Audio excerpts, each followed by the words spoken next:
welcome to No Ideas Original Sports. I'm Kenyatta, I'm here with Reem, and we're here with Jeffrey Sosa from GLeague TV. Welcome. Appreciate it, man. Thank you guys for having me on. Oh, man, anytime, man. I mean, it's one of the things that's great, man, is that the G League is really rising up to prominence, and you see a lot of it this year, like really, really a lot of it this year.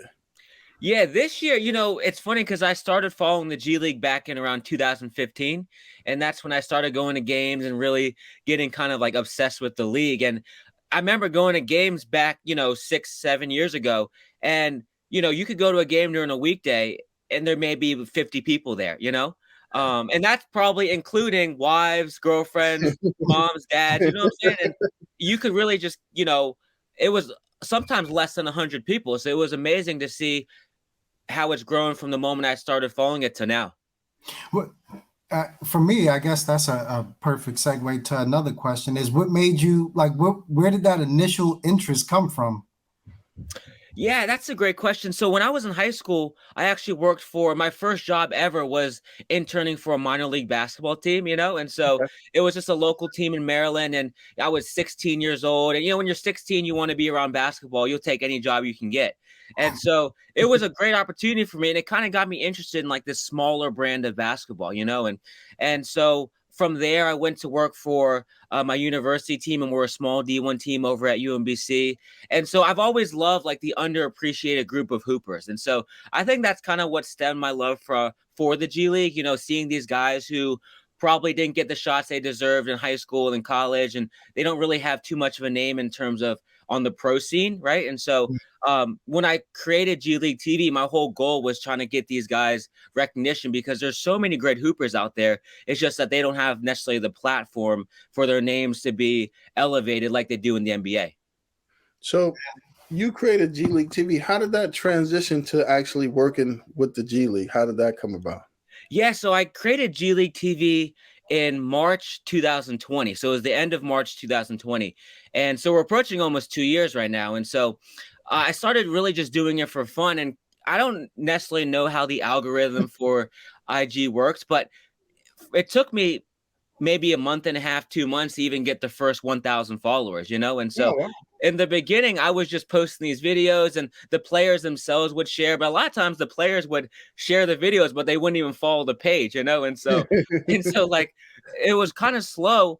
And then I would say once the G League bubble started last year was when it really started taking off. And I was spending like so much time, basically every night, making these highlight tapes. And last year I had more time. So I was making probably like 10 to 12 per day, and posting those. I would just spend all night, I had no life essentially, right? So every night I would just make these videos and then post them the next day and stuff like that. And I kind of became just obsessed with making more and more and more. And then around September 2021, so maybe, 5 months ago or so, actually the G League reached out and they were like, we have a position that we'd like you to, if you're interested, we'd like to bring you on, but it was only for 3 months, right? So they were basically like, I did have a regular job at the time. And so they were like, it's only 3 months. And I was thinking about it. I was like, it's worth the shot, even if it doesn't last forever, 3 months is better than no months. And so I can get my feet wet and meet people in the G League. And so after my 3 months was over, they extended me and they brought me on basically like in a full-time role. And so now I'm working with the G League and I'm one of the co-hosts of the G League show. Nice. And yeah, while still doing, G League TV stuff as well. Wow, that's awesome. Yeah. It sounds like you kind of alluded to, I guess, the grind of the players in the G League is what attracted you to it. It sounds like you went through your own grind personally to elevate yourself. For sure. And, like I was telling you guys earlier, I love just small brands of basketball, whether it's minor leagues when I was in high school, working for the UMBC team. I work for the men's team and the women's team. And, nice. On the men's side, we get more fans. On the women's side, I mean, same thing with those early G League games back in 2015. There might be 50 people there, And so it's been like definitely a grind over the past 5 years or so, just kind of taking any basketball opportunity I can get. Most of them, I would say, were unpaid or very little pay, but that's part of just like the process of moving up and trying to find your own alley. So How would you say that from the time, like you said, in 2015 to now, the G League's really changed? Like, what do you think's changed between now and then? Yeah, I think the credibility. So the one thing that I always say is, what gives the G League credibility is that these guys go from the G League and they ball out in the NBA. It would mean nothing if these guys were averaging close to 30 points in the G League and then going to the NBA and putting up 3, right? So because they would basically say these guys, it doesn't translate over, right?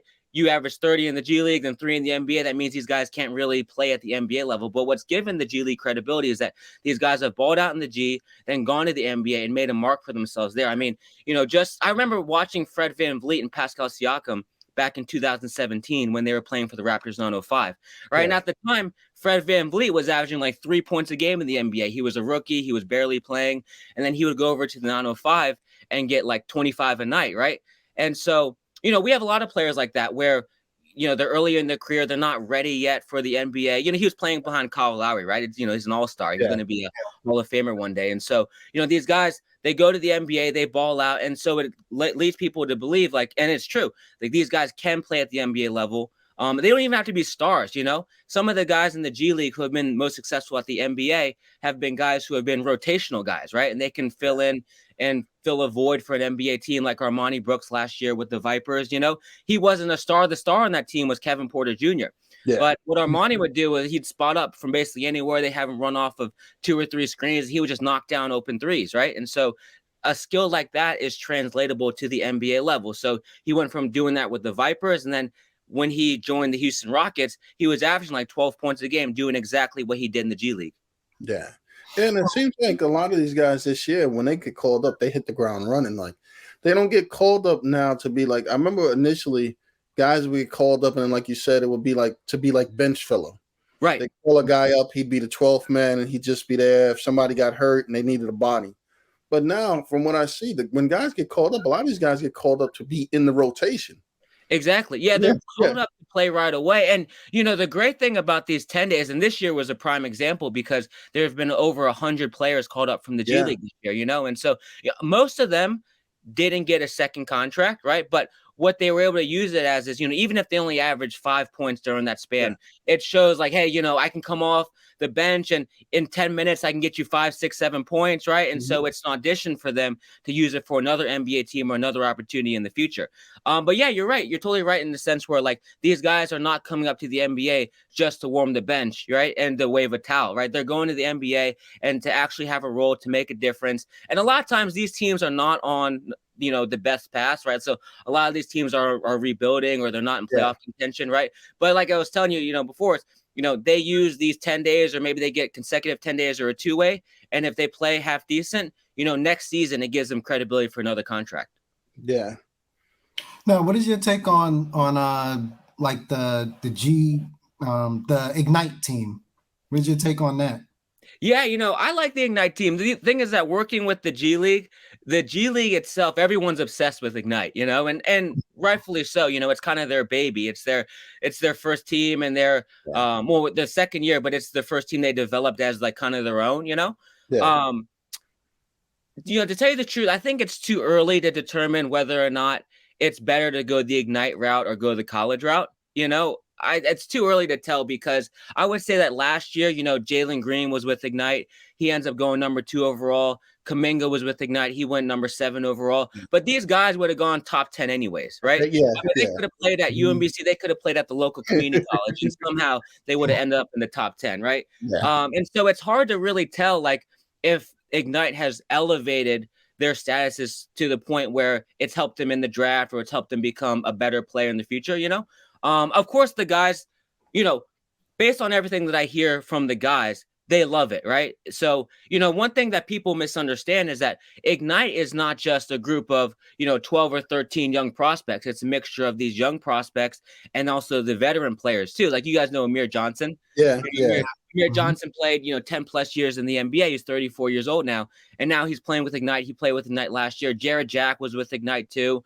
So you have a bunch of like NBA guys who have been around the block, who have played not only NBA, but overseas and a mixture of G League too. They've played 10 plus years. So they're teaching these guys the ropes of being a professional, which is something they would not get if they were playing at the college level, you know. And so, and certainly the money doesn't hurt either, right? They're all getting paid around $500,000 a year. So it's like, you know, I couldn't imagine being 18, 19 years old and having $500K, right? So it's like being that age and having that money, it's life-changing for them. So yeah, it's hard to tell in terms of like what it does for them in terms of basketball, but in terms of like the lifestyle and what it provides for them off the court as well, I think Ignite is certainly beneficial. Yeah. One question, and you brought up like the vets like Amir and Jared Jack. So again, like the G League is composed, you know, you got the high school guys, you got the guys like the young players, and now you seem to see like a lot of like older veterans coming in and trying to, you know, get in the G League as to use it as a way to show that they still have the ability and stuff. What do you think of that? Like, you know, guys like Isaiah Thomas, for instance, coming back in the G League and stuff like that. A couple of guys been around about like Nick Stauskas this week and stuff like that. Yeah. You know, I'm a fan of it. It's you know, tell you the truth, it's a little bit of a mixed bag because I love the notoriety they bring to the G League. You know, Isaiah Thomas, I mean, those 4 games that he was on that streak where he was putting up 40 a game, everyone was tuned in for that, right? When Lance Stevenson was with the Gold, everyone was tuned in to see Lance. You know, he was playing out of his mind. And so I love the attention that it brings. And, you know, these guys are hungry for a shot and they're taking the G League seriously. Whereas, you know, a few years ago, if this was back, and I remember when Nate Robinson played for the Delaware 87ers back in 2016, right? And he was kind of in the same situation Isaiah's in, or, you know, maybe like a Nick Stout. Well, I guess he's not as accomplished as Nate Robinson is, but, you know, he was a guy who was a veteran, was trying to make it back to the NBA. And people thought of him joining the G League back when it was the D League as kind of a joke, right? They looked at it as, you know, your career is over. You're on your last leg, you got nothing left. Now you're going to the G League, right? It's basically where you go to like have your career finish essentially, right? And now it's viewed differently. Whereas, you know, they think of it as a legitimate route for these veterans to take in order to get back to the league. But I do love in the sense where it brings a lot of attention. The only part that I don't like sometimes is that, you know, Isaiah Thomas, when he was playing for the Gold, they have 2 guards on the Gold who I'm a big fan of. They have Trayvon Duvall from Duke. Oh, yeah. And then Quade Green, who was over at Kentucky. And so, you know, both those guys are McDonald's All-Americans. Those guys are great. Both those guys this year have been playing really well. And so that was the one part that I didn't like seeing was that Isaiah comes in, right? Automatically, Isaiah's going to play 35, 40 minutes a game, right? He's going to get every single shot that he wants. He has the greenest light in the G League. Suddenly, these 2 guards who have been playing really, really well, and I think are on the verge of getting called up, have no role on the team now, right? And so, you know, they go from playing 30 minutes a game to playing like 10, right? And so, and when they are in the game, they weren't getting any touches, right? And so their stat lines are probably like 4 points a game or whatever. So that's the only negative side when you see these veteran comes in, these high profile guys. Same thing with Gerald Green. You know, Gerald Green came on the Vipers, and, you know, Gerald Green hasn't played in 2-3 years, right? And then he just hops on the Vipers. 2 days later, he's playing 35 minutes a game, right? So that means that another guy who does not have the NBA experience, but is looking for maybe their first or second shot is headed to the bench because of it. Yeah, no, that makes sense. That's a good point. I would just, you know, on a side note, I was fortunate to get to see Trayvon Duvall and Quade Green both play in high school. Oh, really? Yeah. They were beasts. Yeah. Now, the G League expanded to Mexico. Is that right? Mexico City. Yeah, that's nice. Yeah. That's one thing I like about the G League is they always like they do a lot of things that's groundbreaking, right? Where a lot of the different rule changes and stuff start there. They're kind of like tested there for the NBA. So I like that they're very forward thinking, you know. For sure. I think that's also going back to the point you guys made earlier was, you know, what has caused the G League to expand the way that it has. And I think that's the inventiveness to a degree, you know, you really got to think outside the box to come up with some of the rules. Like, you know, they have the 1 free throw rule now, whereas it's 1 free throw. If you get fouled on the 3-point line, it's 1 free throw for 1 free throw for 3 points. And if you get fouled on the 2-point, you know, somewhere in the 2-point area, it's 1 free throw for 2 points, right? And so it does speed the game up, and it makes you have to rely on your free throw shooters and have them be a little bit more reliable than usual, because it's like, if you miss this, you miss 3 points essentially, right? If you miss this, you miss 2 points, right? Not only that, but we were the first league to have the coaches review, the coaches replay, you know, so they brought that to the NBA. And then one thing that I would love to see, and you guys probably know about it too from watching the All-Star games and stuff like that, is them bringing the Elon Mending to the G League, you know, where the thing I love about the Elon Mending, and as I used to work for, are you guys familiar with TBT? Yeah. So I used to work for TBT, and I used to intern for them for a few years. Then I had my own team in TBT. I was the GM of my own team for 2 years, and we actually made it both years and competed, but we lost. And so it was a good experience though. But the thing I love about the Elon Mending is that every game there's a hero, right? Oh yeah. And it's a way to certainly measure like clutch stats and stuff like that, and who likes the ball during those instances. But yeah, every game, regardless of the score, there's a hero, because there's someone who makes the final shot to hit the target score to win the game, right? And so one thing that I always say about the WNBA, why in a way there's multiple factors, but why I sometimes think the WNBA is not successful, is because they took the NBA game, did nothing to change it, right? And said, we're going to take the same game, same rules, but a lesser brand of basketball. You know what I mean?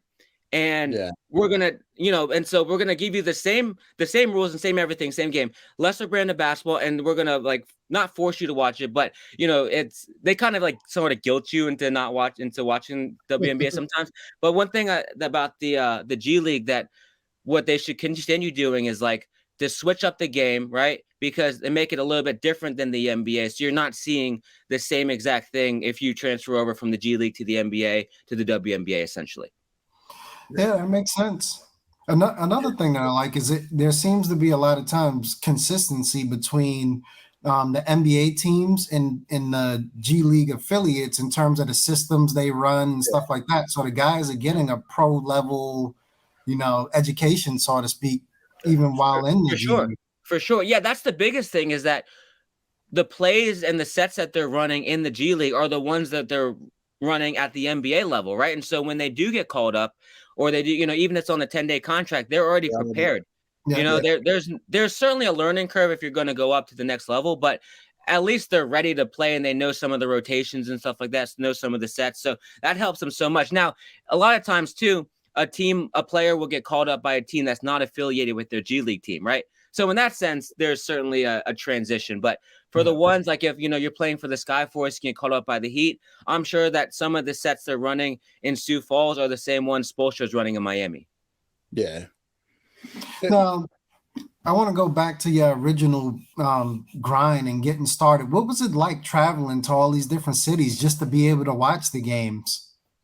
The G League games? Yeah. Like, you know, when you first got started, because I always hear how, you know, a lot of these gyms are in random sort of locations. Very much so. Very much so. You know, I would say like back in the day, when I first started watching the G League, I would basically go like anywhere to watch games, you know, and games were super cheap. I mean, you could get tickets for like $7, and there's no security at games, right? There's very little security at games. So it's not like an NBA game where if you're in the wrong seat, the usher will come down or something like that and be like, hey, are you supposed to be here? Show me your ticket, right? It's not the same way with the G League. When I would go to G League games, it's the same way now, where you can basically sit wherever you want, right? If, you know, I was at a Blue Coats game the other day, and you know, now I get free tickets, but back then I didn't get free tickets. You know, but basically, like, no one will even ask me for my ticket. I'll just basically plop a seat anywhere, right? And just be like, oh, you know, this is my view for the game, and no one will stop me or whatever. And the thing I loved about the G League back then too was, you know, you could basically go up to the locker room, wait right outside the locker room, and wait for players to come out, right? Wow. And talk to them. Yeah. And, you know, if you're a kid, you could get an autograph or something like that.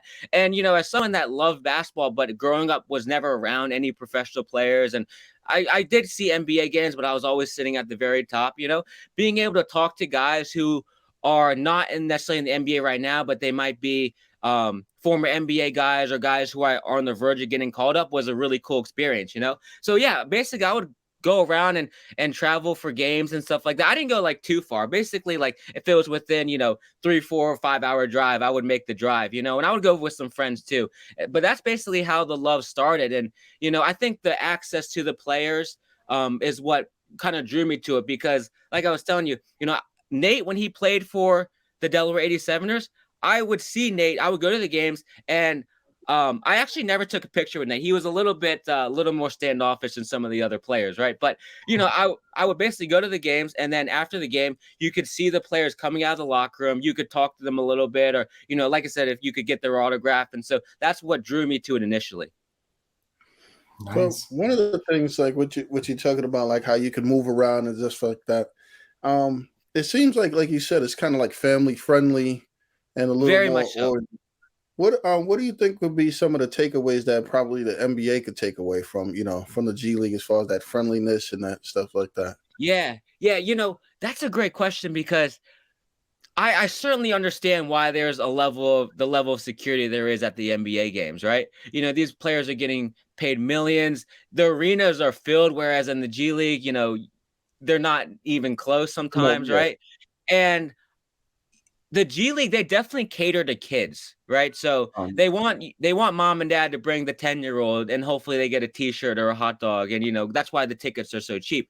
So to tell you the truth, I don't really know if the G League, I'm sorry, the NBA can take that much from the G League, because just the overall environment is so different in terms of the size of the arena, the amount of people that are there. They used to do it. I don't know if they do it now, but the G League teams used to, every weekend game, they would have, after the game, they'd have an autograph session with the team. So basically on the court, they would bring out these long tables. All the players would sit there, and there'd be a long line. And you basically could just go from player to player and get their autographs, But at the NBA level, you couldn't do that because there's just so many fans, right? And, we're talking about the G League, there might be a line of like 100 people. Whereas if there was an opportunity at an NBA game, we're talking about like 10,000 people that are in line trying to get these autographs. So it's really hard for them to do that just because of the size differences. Yeah, I could see that. In your travels, has there ever been a player that you've seen in the G League that you like, wait a minute, I don't even know why this guy's in the G League? Oh, for sure. I mean, last year it was Kevin Porter Jr., watching KPJ in the bubble, and he was putting up, 25, 7 and 7 every night. And it looked so effortlessly, like, I think that's the biggest thing, is that there's a lot of guys in the G League that can put up 25 points, right? But Kevin Porter Jr., when he was doing it for the Vipers, looked like he was doing it like with a smile on his face, right? I mean, just barely breaking a sweat, and it didn't look like anybody out there could even guard him. I don't even know, like Kevin Porter Jr. was so good in the bubble last year that I was like, I wonder what his warm-up is like. Does he just like, hop out of the locker room right before game time and just put on his sneakers and play, right? Or is he, because he just looks so effortless. And we're seeing it a little bit this year with the Rockets. He's a little bit up and down a little bit, but he's starting to find his groove. But he was the one where I was like, there's no reason why this guy should be here. Even this year, looking at some of the veterans, looking at Lance Stevenson, right? I was like, how is Lance in the G League? There's nobody, no team out of the 30 in the league that could use him right now, regardless of the role. I just couldn't believe that he was here, because he was another guy that made it look just so effortless. And so I would say, going back a few years, even Pascal Siakam, right? When Pascal Siakam was with the Raptors 905 and he led them to the championship, I mean, he was a guy that was a walking 25 and 10 every single night and did it on such great efficiency. And, you could just tell that he was on a different level than some of these other guys, even though he wasn't putting up those numbers in the NBA at the time. Yeah. Do you ever think, I mean, that I'm sure there probably is, and without getting into names, do you ever think there's some players that go there that actually think that they're going to do better than what they actually do initially? For sure. And I think everybody who goes to the G League, regardless of whether they're the first player on the team or they're the 12th, 13th man off the bench, every player who goes to the G League thinks they're getting called up. And the reason why I know that is because, through my G League TV page, and then also from working in the G League now, I talk to a ton of players all the time. And so, even guys there's a ton of really, really good guys in the G League, right, who are good players, but have no shot at getting called up. But if you were to ask them, they're like, I just need one opportunity to showcase my talent and stuff like that. And, there's certainly a bit of delusion that goes into being a good athlete, Gotcha. I think there's a bit of delusion that goes into being good at anything, right? If you're a businessman, you think that your product is the best in the market, you know what I mean? You think that your entrepreneurship skills are better than anybody else's, right? And so it's the same thing with athletes. These guys have been stars in high school, middle school, high school, college, and even sometimes in international leagues as well. And they go to the G League and they can't necessarily accept the fact that they might not be as good as they think they are, right? And so, but yeah, I mean, granted, this year, I'm just so happy, like I said before, because over 100 guys got to live out their NBA dreams, right? Usually we get maybe in the 30s, the 40s, the 50s, right? Year in and year out, but 100 plus, and the season's not even over, not even close, right? So I'm just happy for these guys because whether it was 10 days or 20 days or whatever the case is, 100 plus guys got to call themselves NBA players who probably would never have gotten that opportunity in any other season but the COVID season. And these guys, like you said, will get invitations to summer league, call-ups to camps. Absolutely. Yeah. So it's not over for these guys. If they get the 10-day, it didn't work out. I would say that 99% of the guys who got 10 days this year, right, are going to be in summer league in some capacity, and a lot of them will end up making training camp rosters, right? Now they'll make the training camp rosters, and maybe half of them will be back in the G League next year, right? But it's certainly because getting the training camp deal puts $50,000 extra in their pockets, right? And so when they're making $37,000 a year in the G League, them getting the extra $50K from signing the Exhibit 10 deals, which are the training camp deals, is a huge benefit for them financially. And so, a lot of them will be in summer league. A lot of them will get training camp deals. A lot of them will be back in the G League next year. But I would say, for all these young players, you kind of need to put 2-3 years in the G League, right, to get your shot and to earn your name. And a lot of guys play 1 year, it doesn't work out, and they go overseas. I think that's pulling the trigger way too early. Okay. Yeah, I was going to ask you about that because it seems like, you get guys who, and then a lot of them seem like, from what I'm seeing, it looks like to me that the G League right now is a better path for a lot of guys than probably the overseas route. It is. You're so close to the NBA, right? Every day you're getting watched by NBA scouts. They're going to your games. You know what I mean? And that's not only from the team you're on, but that's the opposing teams. That's even teams from across the league, right?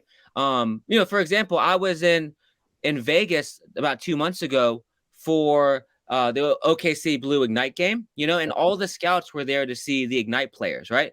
But if you're on the OKC Blue and you ball out, over the course of those 2-3 days, then, hey, they came to see, the Ignite guys, but they left with a good impression of some of the guys on the OKC Blue, right?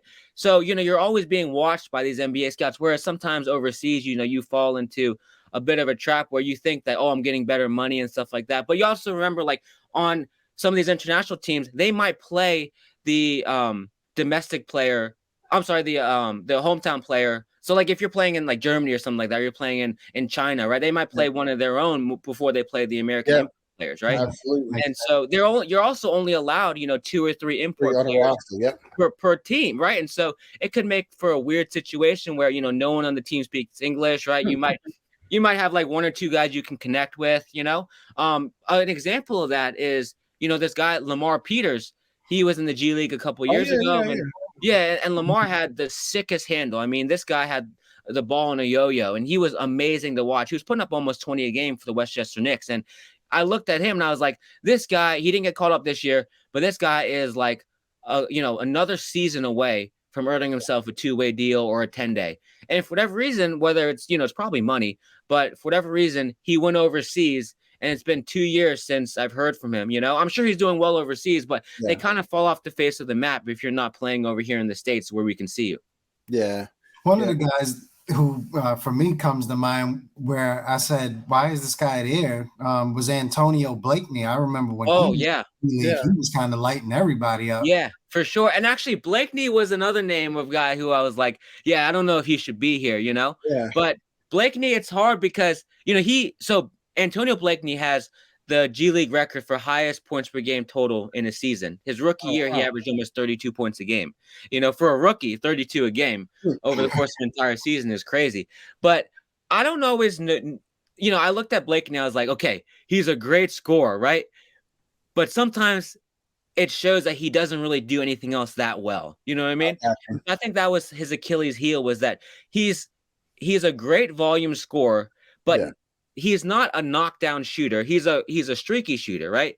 And then, defense, he never put probably everything he had into being a great defender. And also he's a guard without much playmaking skills, right? So, Blakeney, I was watching him in the G League. I was like, okay, if it was just a one-on-one isolation battle, I got Antonio 9 times out of 10, right? Yeah. If it's a team game and, it's required to, move the ball around and you're supposed to, kind of like Armani Brooks was saying before, where he has a specialized skill set, right? Sometimes I think that Antonio lacked that, which is the reason why he didn't necessarily pan out with the Bulls. You know how I get that feeling from too, when you see guys like Jimmer Fredette. Yeah. Yeah. Like what's it? I mean, they can score a ton, but it's almost like, what else can you do? And for sure. At this level, you probably see people that can, everybody or most of those guys can score.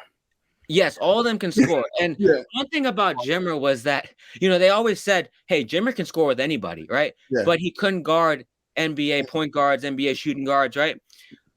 He went to the G League and had a good year, right? He had a good year. He was averaging over 20. He was an all-star. He won all-star MVP. Yeah. He had trouble guarding the G League guards. You know what I'm saying? And so, it's one of those things. Even Isaiah Thomas, I was looking at Isaiah Thomas his past 4 games, and one time they played the Windy City Bulls, right? And Isaiah, that game, I think he had 46. But on the other side of the ball, he was guarding Devon Dotson, and Devon Dotson had like 35, right? So it was like, you put up these huge numbers, but on the other end, it was like he was sleepwalking out there, right? And now everybody only looked at the 46 points, right? No one cares. I mean, that's what makes the highlights, right? And so when you're looking at Isaiah, you're like, okay, what's his point totals? And the thing is that a lot of times you can't measure what they do defensively in the box score, right? Even if you only had 2, like they could look at it and say, oh, he had 2 steals. Oh, he played good defense that day. But I don't know. It depends on how he got those steals. Yeah. So, that was the biggest thing where I was like, Jimmer, dang, he can score with anybody. I mean, he made it look so effortless. But he just he didn't really make an impact on the other side of the ball. And I look at Isaiah and I was like, Isaiah, what they say about him is true. But what they say about him offensively is also still true, Yeah. Yeah, he can get some points, but he might give up as much as he gets. So. Exactly. And so, he gave up almost 35 or so to Devon Dotson. I was like, Devon Dotson's a good player, but he shouldn't be getting 35. Are there any particular teams in the G League where you just love watching that particular team or teams play? Yeah, I would say every year my favorite team in the G League changes. Because every year the rosters change so much, so no year is the same from the previous one, in the sense where they could have a really good core one year and then all those guys are in the NBA, right? Or maybe some of them went overseas, or some of them are just on different G League teams, so it changes every year. Like last year it was the Vipers, right? So last year in the bubble it was the Vipers, and then second was the Blue Coats probably. This year, I would say my favorite is South Bay, right? So, South Bay, they have Mccullough. They have a guy named Paris Bass, who was the 2-time Puerto Rican scoring champion. He's like the KD of the G League. I know there's no one like KD, but, he's 6'10". He can score off the dribble on anybody. He can pull up from 30. They had this guy named Cam Oliver, if you guys know him. He's I know Cam. Yeah, his nickname is Space Cam. He just dunks on everybody. And he actually this is what I was saying where, depending on how much they're offering you to go overseas, Cam Oliver was a guy who got a 10-day this year with the Atlanta Hawks. And then was playing really well in the G League, and for whatever reason has decided to go overseas. So he's overseas right now. He didn't finish the G League season. And I was like, Cam is probably on the cusp of getting another 10-day. I wouldn't be surprised if he got called up again. But, I guess the money overseas was too big for him to turn down. And so, but it's South Bay this year, and then next year is going to be somebody else, just depending on, who's on which roster. Yeah.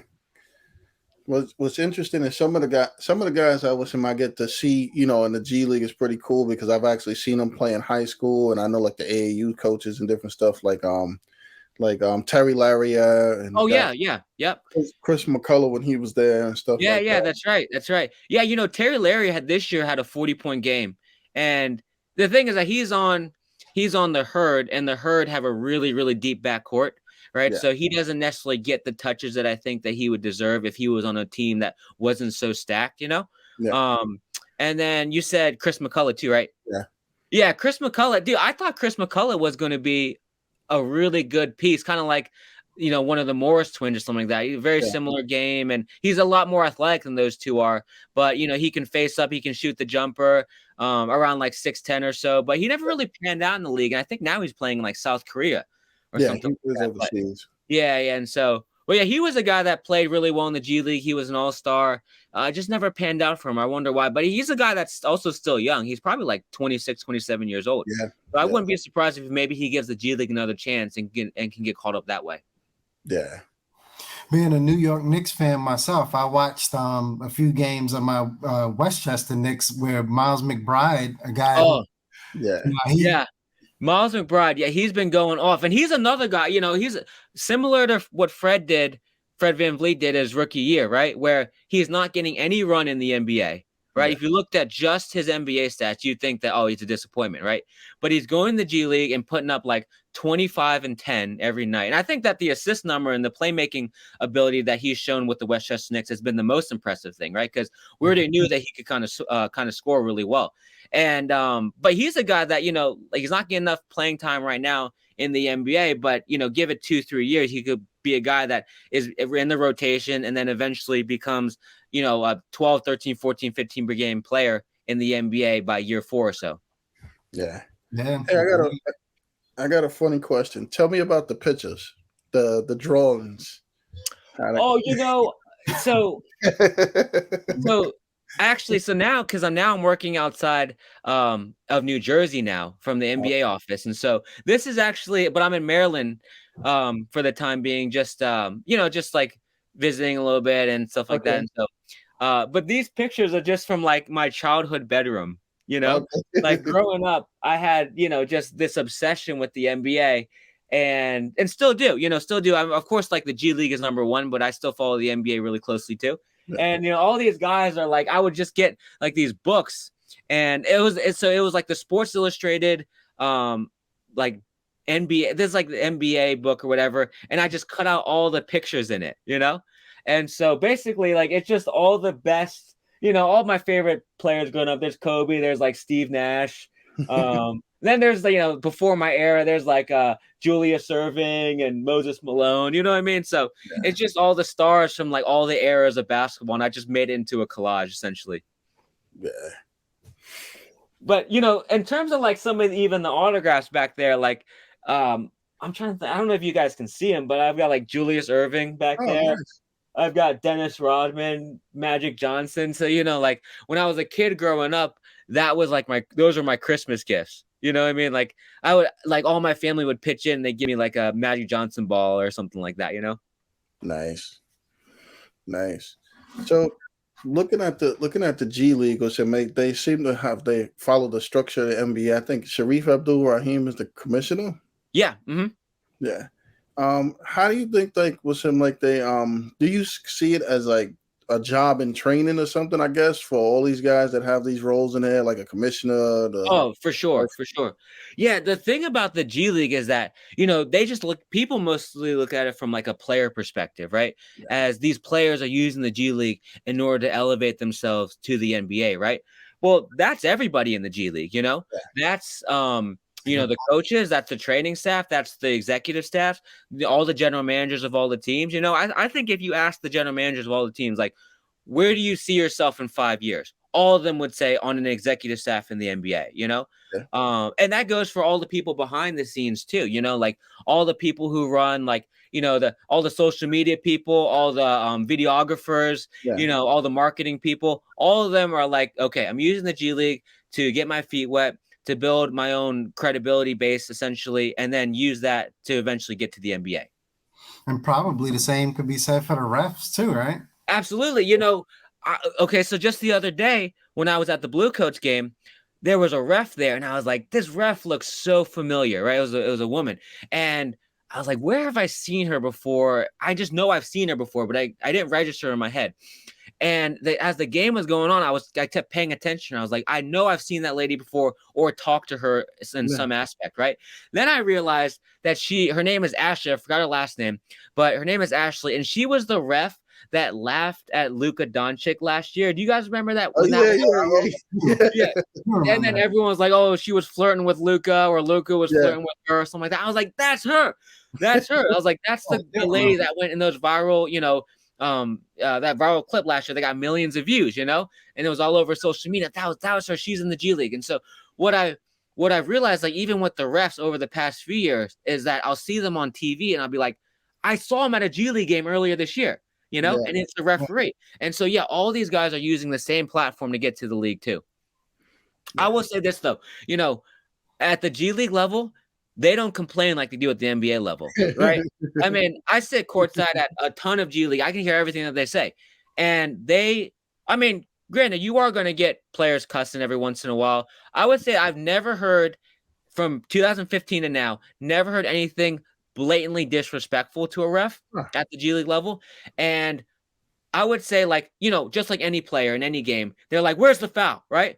But nothing that's been out of bounds. And so I would say, when there's a transition level, right, that I was talking about with the players, there's certainly one even with the referees, right? Like at the NBA level, I feel like those guys, given the situation, could be ruthless, right? And what they say to them and how they treat them and stuff like that. Sometimes I feel bad for the referees. I'm like, dang, you basically get paid to be verbally abused, right? Regardless of the call, whether it's a good call or not, someone's gonna be mad about it. So, but that was a story, and that's the same thing with the referees. They're trying to use this platform to get to the NBA as well. Yeah. So, who would you say are some of the biggest personalities of the G League in terms of the players? Yeah. Oh, in terms of the players, dang, that's really tough because, in the G League, we don't necessarily focus on player personalities that much. Yeah. Now there's players that I do know that are really good guys and really funny guys, and great guys to talk to. Another one is Devin Kennedy, who was the Finals MVP last year for Lakeland Magic, and then another one he's a great guy, super funny. His name is Raphael Putney. He's the G League's all-time leader in blocks. But the reason why the G League doesn't really showcase player personalities is because we're always so unsure as to how long they're going to be in the G League, Gotcha. And so I know just from working in the G League this year, there have been plenty of pieces of content, whether they're documentary pieces or little short stories of guys playing in the G League, and then the next week they get called up to the NBA, and all of a sudden you can't use that anymore. You know what I mean? Oh, wow. You can't use that piece anymore because they're in the league and it doesn't necessarily apply, right? So that's the thing, is that we don't really focus as much on the player personalities. It's more just on their games. Whereas in the NBA, that's what makes the NBA so exciting to an extent, is that these guys do have a voice and a platform to be unique. Yeah.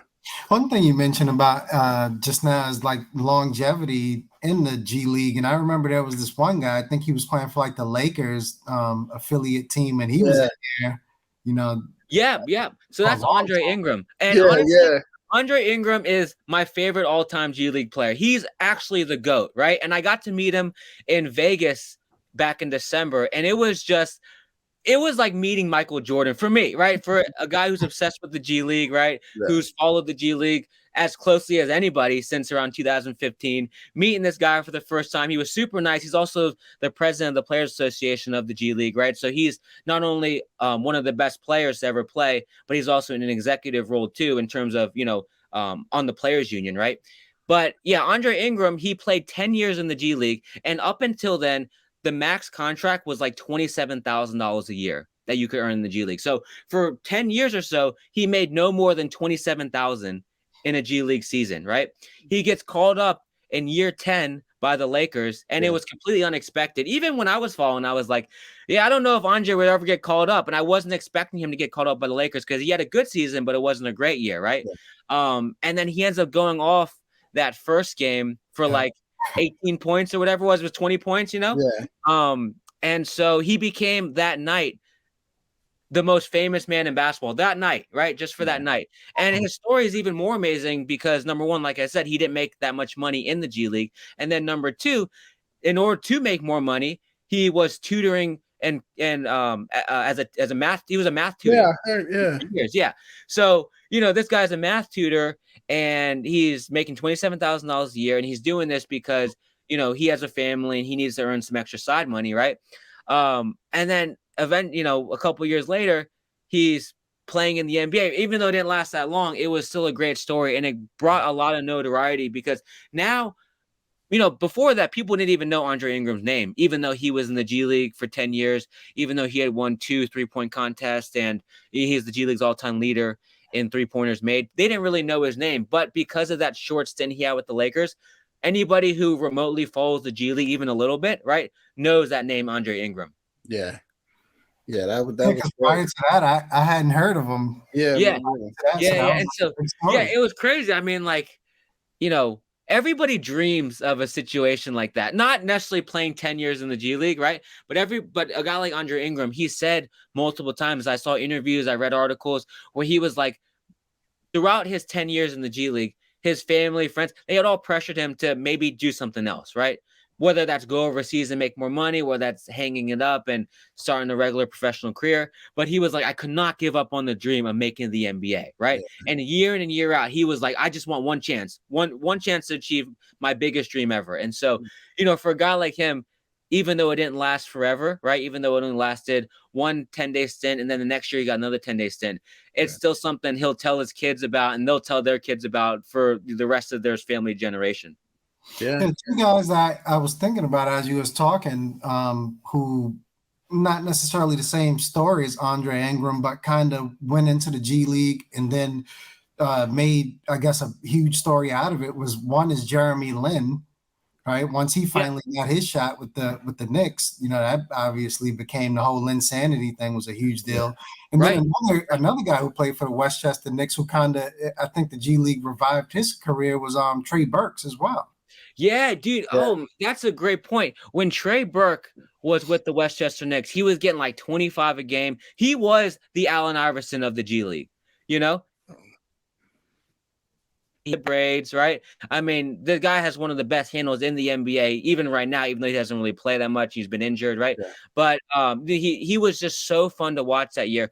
He gets called up by the Knicks and averages like 12 points a game, and it's crazy because just a few years before he was the 8th pick in the draft, right? And so it's hard to believe sometimes when I look at these guys where, even, Chris Dunn, he's in the G League now, right? So Chris Dunn's in the G League now. It was just 2015 that this guy was like the 4th overall pick. It's so crazy to see these guys who had so much potential in the world, and whether it's, not the right fit on a certain team, whether it's a bad coach, whether it's, attitude issues, or maybe injuries or whatever the case may be, it doesn't pan out for them in the NBA and they go to the G League. And you're right. Trey Burke has done it. Hopefully Chris Dunn will do it, where it revives their career. It shows that, hey, they can still play at a super high level and they can still contribute to an NBA team. But the Jeremy Lin story too is one that doesn't get talked about enough, because people don't realize that it was only weeks before Linsanity began that he was in the G League. He was looking at Big Horns, and then he played one game for the Erie Bayhawks, and then that one game with the Bayhawks, he had a triple-double. And then he joins the Knicks and wasn't playing in the beginning, and then all of a sudden Linsanity begins. And I think that's the part that didn't get talked about enough, because everyone talked about how he was like living on Landry Fields' couch, right? Yeah. And, he came from Harvard. They didn't even talk about the G League aspect of it, which was crazy to me. But back then, also, the G League had very little credibility. It was like 2012, 2011 or so. Yeah. So the G League, I mean, it's still gaining credibility right now, but back 10 years ago, it basically had zero, right? So that's part of the story that really gets cut out, was that he was in the G League only weeks before Linsanity took off. Yeah. And like you said, I can definitely say, just looking this year with all the call-ups and stuff, it's definitely getting more notoriety. For sure. And as you watch the games, it's just great to see. It's great to see the guys come in and just succeed. Like, they're not coming in just to be guys on a fill-out roster spots. Guys are coming in and playing and stuff. Like, even on teams, like I watched Deron Sharp, I think, from the Nets. Yeah, Deron Sharp. Mm-hmm. Yeah, and he actually came up and played. Like, they didn't bring him up to sit, to sit. They brought him up for sure. And the crazy thing about the Nets this year was that I looked at Deron Sharp, I looked at Kessler Edwards and Ken Thomas, and I was like, these guys are going to get splinters on their behind warming the bench all year, right? I was like, there's no way they're really going to get serious minutes. You have Nick Claxton, you have KD, you have Kyrie, right? And James Harden, right? And so you have all these stars or rising stars. And then they even had like Paul Millsap and Blake Griffin, right? And I was like, oh, they're going to get some playing time too. And then Patty Mills, right? And so I was like, yeah, these rookies are not going to play at all. Yeah. But just because their year has been so unique, they've gotten good minutes. I mean, Cam Thomas has multiple 20-point games in the NBA. He only played 2 games with the Long Island Nets. And I think in any other situation, he would have played more than 2 games with Long Island. But during those 2 games, he averaged 40.5 points per game during those 2 games. And then Kessler Edwards has played really well. Aaron Sharp has played really well. And then you're right, they've gotten good minutes this year in the NBA, which is something I would have not expected at all for a team like the Nets. Yeah, I wouldn't have expected those guys to. I didn't even, like you said, I wouldn't even expected them to be up there. Cam Thomas, if like Joe Harris and these guys were healthy, he may not have even came up. Yeah, right. I mean, he was Summer League MVP, but every Summer League MVP except for like Damian Lillard ends up in the G League somehow, And so, I was like, I'll probably see Cam Thomas for like half a season in the G League. I wasn't expecting to only be 2 games. I wish it was more because he's another guy that has such a strong fan base. That's the thing that's made the G League big too, is that a lot of these guys come from colleges where they were stars, right? Yeah. And so they bring the college fan base with them to the G League. When Kyle Guy was playing for the Stockton Kings a couple years ago, and then this year with the Cleveland Charge, whenever, you'd see something about him having 20, 25 points, 30 points, all the UVA fans would all share his stuff, right? They'd all be tuned in to watch the Cleveland Charge play because of one guy, And so that's another thing that's made the G League blow up a little bit, is the fact that, a lot of big name college players have played in it and they're bringing their fan bases with them. Yeah, that's really good. Makes sense. That's definitely good. Cause I would tell you, this year alone is really what seemed like a prominent thing. You should see so much more of it. And I was again, geographically being in the New York, New Jersey area, I watched the games, watched the Westchester Knicks or the Long Island Nets and stuff like that. Like you said, Mike, watch the Delaware games and stuff like that. Yeah. So you see a lot of stuff with that geographically. Right, and then, right. Like you said, in these smaller arenas and stuff, it seems like everything's more family friendly, more quaint and stuff like that. I think, you know what? I think looking at the game itself or something, I think it's important to still have that aspect of it because, like you said, those bigger arenas, the personalization part is not there. And to some extent, to get to see these guys, a lot of these guys, you've probably seen so many guys before they became these other guys. Oh, 100%. So my favorite story, and on my Instagram, it's somewhere buried, from years ago, back in like 2016, but I have a picture of myself and Christian Wood. Before Christian Wood, really blew up in the NBA, he was playing for the 87ers at the time. And after the game, I actually have a few pictures with him, but the one I posted is like me and him under the basket after one of their games. And he was a nobody back then, right? Yeah. I think at the time he was playing for the Sixers and he wasn't getting any run, right? Because at the time, Jahlil Okafor was like their star, right? Yeah. Or their rising star, even though they sucked that year. And, Christian Wood was kind of like getting bench splinters and people didn't really know what to expect from him. He wasn't as developed as he is now. He couldn't hit the 3-point shot like he does now. He didn't have the handle that he has now, right? But he was 6'10", could jump out the building, right? Had all the length in the world, defended the rim well, right? And so I was like, yeah, this guy's going to be like pretty good, Just give him like 3 years or so. He's going to be pretty good. But every year he kept coming back to the G League. Every year. Like he was come back. And I was like, this is probably going to be his last year in the G League. And then he come back the next year because he didn't get the shot in the NBA. And then eventually, he gets that role with the Pistons. Well, it started with the Pelicans first, and then he plays really well with the Pistons, earns like a $50 million deal with the Rockets, and now he's one of their core pieces. I don't know if he's there to stay long term, but he's gotten some really good money in the mix. And so, but I have a picture with him back when he was in the G League, and this was maybe like 6 years ago, and it's probably one of my prized possessions. Wow. Yeah, I've seen instances now where some guys that are like on the end of the bench have actually like asked to go play in the G League just to get those minutes. Yeah, that's a great point. And the biggest one was Dennis Smith Jr. last year, right? Yeah. And it's crazy too because, Dennis Smith Jr. was a top 10 pick, right? Yeah. This guy was a top 10 pick. He was a top 10 player coming out of high school as McDonald's All-American. He was a star at NC State. And then all of a sudden, he played decently well in Dallas, right? Yeah. And then wasn't getting any minutes in New York and was like, I'm riding the pine.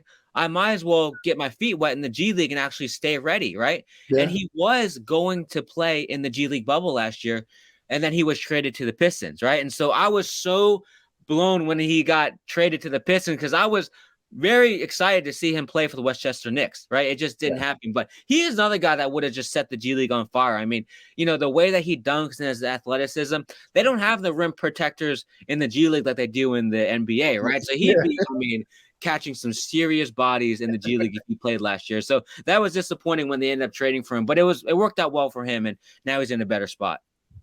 I know there's a guy, I don't know why I don't remember his name. He's on the Cavaliers, a guard that's on the bench that he's like a high flyer that I remember seeing him just have all types of dunks in the G League. A high flyer on the Cavaliers. He's on the Cavaliers now? I think he is a guard.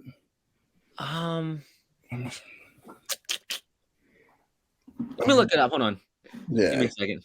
Cavs roster.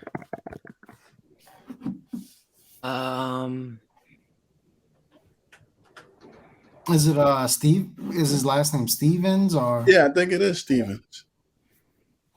Are you talking about Lamar Stevens? Yeah. Oh, Lamar. Oh, but yeah. Well, the thing is that, yeah, Lamar's good. There's I'm looking at the Cavs roster right now. There's a ton of guys on here who have just been balling this year in the G League. I mean, there's RJ Nembhard, Dean Wade, G League for a number of years. Brandon Goodwin was in the G League up until so. But yeah, I mean, and the Cavs are doing pretty well. Oh, Dylan Windler as well. Dylan Windler just had a 25-point and 16 rebound game in the G League. So yeah, I mean, the Cleveland Charge use their G League system well. I mean, they're one of the teams that use their G League system well. They call guys up from the G League to the NBA. There's a ton that don't, right? There's a ton that don't use it very well. The Raptors are one that use it really well. The Mavericks too, the Spurs, the Rockets, of course, right? And so the Cavaliers are definitely in that mix too. Yeah, I know. I think they have it, but does every NBA team have their own G League team? I think it might only be like 2 or 3 that doesn't or something. Yeah, there's 2 that don't right now. So it's the Portland Trailblazers who have never had their own G League team. And then there's the Suns who did have their own G League team, the Northern Arizona Suns. But in 2020, they disbanded the team because they weren't using it very much, right? And so Robert Sarver was just like, I might as well just save these millions and invest it somewhere else rather than have the G League. And, it's crazy because I was like, oh, that's so stupid, right? That's so stupid because they could develop a guy in the G League with Northern Arizona, have them get called up to the Suns and have them play well. But it's worked out fine for them, at least right now in the short term. It's worked out pretty good for them the last 2 years, So, maybe, it just depends on what management wants, right? A lot of teams are just like in win now mode, right? And the ones that are in win now mode are not going to utilize their G League system very much. Whereas there's a lot of other teams who are looking to develop players, are looking to maybe rebuild, right? And those are the ones that are actively calling guys up and down from the G League. Yeah, because I look at like I watch a lot of the Spurs thing, kind of like Popovich in the way they play, and Primo and Wisencamp and those Primo's up and down all the time. Yeah, Primo all the time. Yeah. And actually Joe just got signed to a standard deal. Yeah, I seen that. He was on a 2. Actually, hold on. I got a picture of, and I think K-Cock too. Yeah, K-Cock as well. So this is actually a picture. Can you guys see that? Yeah. That's me and Joe Wisencamp from the G League showcase. And so I got to meet him and he was like super friendly and stuff like that. And but yeah, he and Devontae K-Cock just got signed to standard deals. And then they just signed Robert Woodard to a 2-way in order to replace him. Mm-hmm. Nice. But yeah, you seeing these guys, I mean, like Devontae K-Cock was a guy that was on the Lakers championship team back in 2020. Yeah. And now he was playing his mind off this year in the G League. He was leading the league in rebounding. He had like 16 straight double-doubles or something crazy like that. He's undersized power forward, but he's a workhorse on the boards, And so I'm happy for guys like that when, they've grinded in the G League for a number of years and they finally get rewarded like that. Yeah. Now, have you seen stories of the flip side where guys go through that grind and they seem to be playing extremely well and that call just never comes? that's the hard part, and a lot of it has happened this season, to tell you the truth. This season I always said was the best time to be a G Leaguer, and it was the worst time to be a G Leaguer. The best time because over 100 guys have gotten the call up, right? So over 100 guys have gotten able to live out their dream. Yeah. But I always said, there's a lot of guys in the G League this year who were probably on the cusp of a call up and deserving of one. And a lot of guys who have been in the G League, 3, 4, 5, 6 years. And they thought, this is my perfect opportunity to get my first call up. And it never came. Right. And I always wonder what that does to like the psyche of a player, in the G League, it's weird because like, of course you can be like friends with your teammates and have a close relationship and stuff like that. But at the end of the day, and this is just sports in general, but in the G League, you're all competing for like a certain number of spots in the NBA, right? So of course you can be happy for your teammate getting called up, but there has to be a little bit of, I don't know if resentment is the right word, but everyone's looking for their one chance, right? Yeah. And to see like a guy who you think you're better than, or a guy who you think like you're on par with get called up and you don't get that call up after spending years in the G League, it certainly hurts. And so that's my favorite, is this guy named Raphael Putney. And so Raphael Putney was 6'10". He was jumping out the building. He's the all-time leader in blocks in the G League. And he played like 4 years in the G League. For whatever reason, he was putting up, every year he was putting up near double doubles. He was getting like 3 blocks a game. For whatever reason, he never got the call up. And now he's playing overseas in Israel. But he was a guy that I was like, every year I'd watch him, I'd be like, he's a guy who could contribute at the NBA level. And for whatever reason, it just didn't work out. And, I'm sure that there's stuff that I don't know that factors into it as well, that the public doesn't know. And I'm not talking about with Putney. I'm just talking about with players in general. You know what I mean? Yeah. Like we never know how a player is like behind the scenes. Is he a good teammate, right? Yeah. Is he on time for practice? You know what I mean? Does he treat the staff with respect? You know what I'm saying? Like there's certainly more than just the game that these scouts and these executives are looking at. And so all of it factors in, because when you're bringing a guy in for 10 days or, a two-way or whatever, you want to make sure that these guys who are going to be the 13th, 14th, and 15th man off your bench are not causing any problems, right?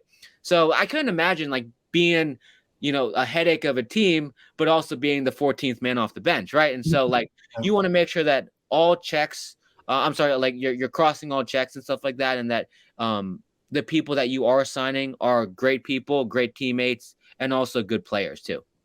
I wonder how much of that impacts the game in terms of, like you said, everybody's, I guess, sort of in competition with each other. So is it, do you think it impacts the game in any way where there's not necessarily that team? Absolutely. Yeah, absolutely. And, just from like when I first started following the G League, when I first started following in 2015, it was 2 to 3 passes per offensive possession and a shot, right? Because everyone was trying to get their own. Now it's slowed down and teams are more like, players are more team oriented, but especially like following it in those early days, they were like, hey, listen, I'm getting mine. As long as I get mine, we're good, right? If I'm averaging 20, I'm getting my 20, Nowadays, I don't see it as much. Like, there are some really, really great floor generals out there in the G League who run an offense to perfection. They probably could be NBA floor generals to some extent as well, right? But yeah, back in the day, it was just like, it was 5 players on a court trying to hog one shot. You know what I mean? One shot every possession. And so it was sometimes hard to watch, tell you the truth. Everybody's trying to get numbers. Yeah. At one point, when I was working for UMBC basketball and I was, growing up and I was in high school working for the minor league teams, I was like, maybe I'll be like an assistant coach or something like that. And I used to coach high school basketball. So I was like, maybe I want to be like an assistant somewhere or whatever. So when I was watching it grow, as I was getting into the G League, I was like, man, this is not even like a team-oriented brand of basketball that I would like want my team to run. You know what I mean? Like I wouldn't want my team, if I was a coach somewhere, to be playing like this, where they're just playing hot potato with the ball essentially, and the first person who gets it takes the shot, right?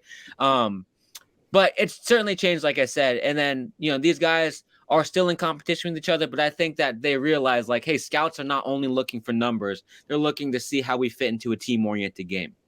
Yeah, because odds are, if you make the big leagues, you're certainly not going to come up and That's right. And so that's the thing that I think a lot of fans don't understand about the G League, right? Is that the guys who are averaging 25 points per game sometimes in the G League are not the guys who end up being successful in the NBA, right? Because they're coming from a situation in the G League where they get 20 shots a game, right?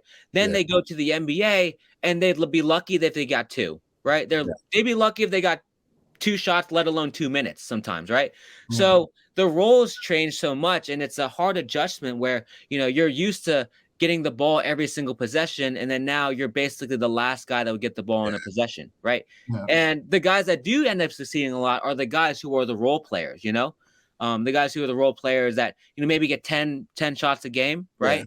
Yeah. They know their role. They know that, they're supposed to shoot when open, but they're not demanding touches or anything of that nature.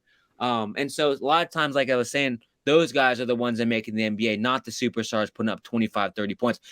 Example was Antonio Blakeney, right? Yeah. Antonio Blakeney, I don't think could ever just not be just strictly an offensive streaky shooter, right? And he couldn't adjust his game to fit other types of molds on different teams around different rotations. And so because of that, he's playing. I don't know if he's actually even playing right now, but I know he's trying to get back into the NBA, and he was in the G League last year. But I think that's what's hurt him and what hurts a lot of these guys that put up crazy numbers. Yeah, that makes sense. Yeah. So I just got one last question for you, Jeff. Sure. Tell us why everybody should go out and become a G League fan, watch the G League, and support the G League. I would say this. If you are a kid or if you're a parent and you have a kid who loves basketball, you need to take them to the G League game, because if for $25 at an NBA game, you will be sitting in the absolute last row, right? And you can't buy anything else. For $25 at a G League game, you might be able to get close to 3 tickets, or maybe 2 tickets and a couple hot dogs, right? And then after the game at an NBA game, what do? You just leave, right? You're not going to get anywhere close to a player, right? If you wait around at a G League game, you're going to be able to take pictures with any single player there. If you're a kid, you can ask for any autograph, right? And the players are super friendly and super engaging. And so if you're a kid or if you're a parent, from that aspect, you should be a G League fan. If you're just a regular basketball fan in general, you should be a G League fan, because the players that are in the G League more than ever are going to be guys who are impacting games at the NBA level, right? So we may not see it now, right? It might take these guys 2-3 years to really develop, maybe even longer, like a Christian would. But in due time, these are guys who are going to be impacting NBA teams. And, maybe not averaging 20, but they'll be key rotational pieces on championship teams or championship caliber teams. And there'll be guys that are impacting games on both sides of the ball. So if you're an NBA fan, you should follow the G League, because these are guys who are going to be on your favorite team in 2-3 years. Okay. Well, thank you, Jeffrey. We talked to Jeffrey Sosa, G League TV. We appreciate the time. It was great talking to you, and we've learned so much more about the league, man. And you seem to have so much energy and a great basketball enthusiast. We appreciate you coming on today. I appreciate you guys. Thank you. Yeah, thanks, Jeff.